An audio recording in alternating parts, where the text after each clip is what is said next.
how does it keep getting worse? The price hikes for both hardware and software and subscriptions were bad enough, but now we're learning Xbox's plans extend beyond that and in ways that are not favorable for consumers. We all know that Xbox consoles have gone up in price twice this year. That Xbox Game Pass just increased by 50% from $20 a month for Ultimate to $30 a month, and that 50% price hike is just in certain regions like the US. In some countries, the price hike is significantly more. In Brazil, for example, we're looking at double the price for Xbox Game Pass Ultimate, a 100% price increase, which makes this unsustainable. The fact that they basically went full third party, so exclusives are just not really a thing anymore, devaluing the Xbox ecosystem as a whole. That's on top of things like the $1,000 handheld that they introduced with the Xbox ROG Ally X, which looks like a cool device, but a pretty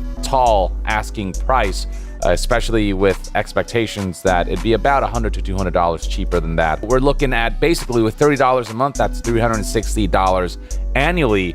And at that point, with the amount of money you're spending yearly for this subscription, that money might as well go to buying full price, AAA games or indie games that are cheaper or games that are on sale. At $360 a year, you can get a substantial amount of those games. You can keep them, right? You get to access them without some kind of caveat, whereas with Xbox Game Pass, once you unsubscribe, all those games, the library of games for Game Pass just goes away because you're paying for access to the library, but you don't actually own or you're not purchasing any of those titles. With all the various price increases and overpriced elements, it just feels like Xbox has completely lost any sort of competitive edge, and it was already struggling with Nintendo and PlayStation kind of spearheading the console wars, quote unquote.